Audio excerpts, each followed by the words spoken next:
I have a story about the Fina, the great warrior poets of Ireland. To join the Fina, you had to meet certain tasks. If you failed in any one of them, you could not join the band of brothers.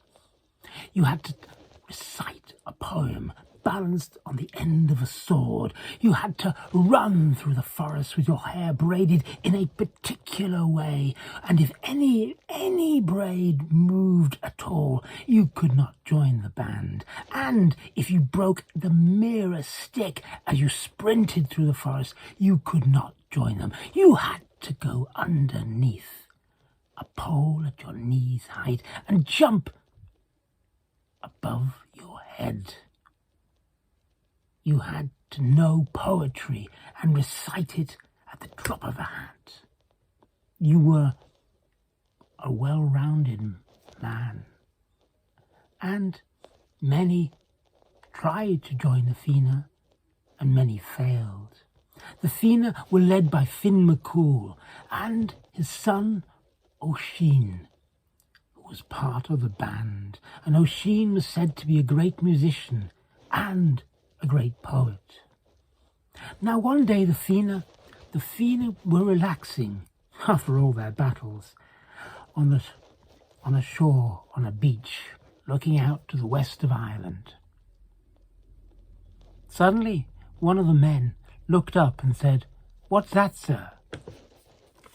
Finn looked out to where the man was pointing and said, "It's not a boat, and it's moving fast towards us."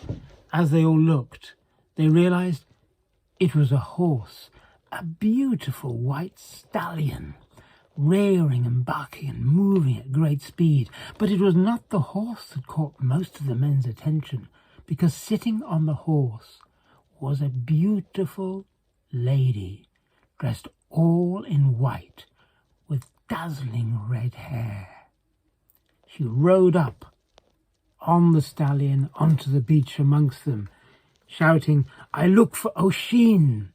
I look for Oisin! I have been sent to find him." All the men looked at each other and then said, as one, "I'm Oisin! I'm Oisin! I'm Oisin!" She smiled. "You can't all be Oisin."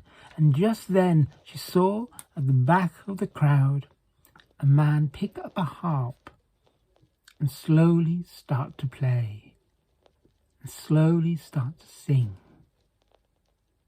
Sound wafted across the beach, across the other men, and she knew that was Oisin. She pointed across the tops of the men's heads and said, You must be Oisin." "I am," said Oisin. "And who are you?" "I am Niamh. I have come from the land of Tir na Nog. I have come to take you to the land of Tir na Nog." And without thinking, Oisin started to make his way towards Niamh. His father saw this and said, "What are you doing?" "I must go with her." "Go with her," said Finn. "You cannot go with her." He had a terrible premonition that if his son left, he would never see him again. Oisin turned to his father and said, "I must go. I know in my heart I must go. But I promise you this, I will return in 7 years' time. I promise you, as a member of the Fina." And with that, he leapt on the back of the horse of this lovely maiden, and the horse turned and ran out across the sea, and they disappeared from sight. Niamh took Oisin to the land of Tir na Nog, the land of the forever young, where there was no death. There was great happiness, and there was peace. The two fell in love, and they had 2 children, and they were inseparable. and life was good for both of them. But at the end of the 7 years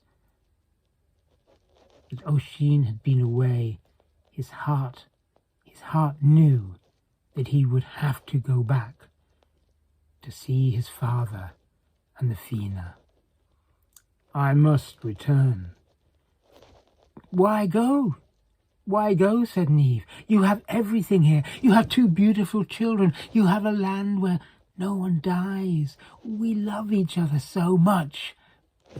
But Oisin said, I must go. I must go back to the land of Ireland to see my father, Finn McCool, and the rest of the Fina. I gave my word. Niamh realised that she could not change his mind, so she said to her husband, Take the white stallion. Take the white stallion, I brought you one. He will know the way. The horse was brought out, and Oisin jumped on board and started riding out across the waves. And as he did so, Niamh shouted across the water, Oisin, Oisin, you need to know one thing. Do not touch with any part of your body the land of Ireland. And Oisin looked back. He had heard what his wife had said, but he didn't understand why she had said it. I will return. I will return. And he rode off to the land of Ireland. When Oisin arrived on the land of Ireland, he recognized the mountains, the lakes, the forests, the cliffs. Everything about the land was the same, but things seemed different. The people seemed smaller. The people seemed greyer. Things were not right. Where once there were great towns and cities, there were just hovels and things. Life was not as he remembered it, and that he went from place to place asking about Finn McCool and the Fina, where they were, and did people know where they lodged now. And people laughed and said, You talk of legends, sir. You talk of legends. You are a madman. Oisin knew he was not mad, and decided that he would return to ask Niamh what had happened to the land of Ireland. And as he turned to go, he made his way down a track. On the track, there were 3 men trying to push a boulder. He rode up on the white stallion and said, Gentlemen, I must help you. And he leant forward and he pushed the boulder with his great strength and moved it off the track. And as he did so, his hand brushed the soil under the boulder. In that moment, he gained 700 years. And as he looked at his hands, he became old and withered, and liver marks appeared on his hand, and he felt his face, and it was wrinkled, and his hair was long and white, and his teeth had disappeared. He'd become an old man. So it was true. It was true what they said, that for every 7 years in Tir Nog, they were 100 years in the land of people. He looked around. Find a scribe! Find a scribe! I need to tell my stories. I need to tell my stories, that they be written down. And a scribe was brought. And Oisin told the stories of Finn McCool and his father, Finn McCool, his father, and the Fina, and their great escapades. And he finished of the many hours of telling of their legends.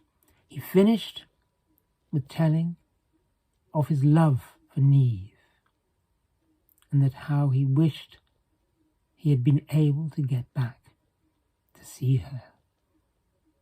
And as he finished his last story, he died. It is said that the stories that Oisin gave to that scribe we now tell, and it is said that as we tell them, we keep the Fina and Finn McCool and Oisin's name alive and living to this very day. That is my story.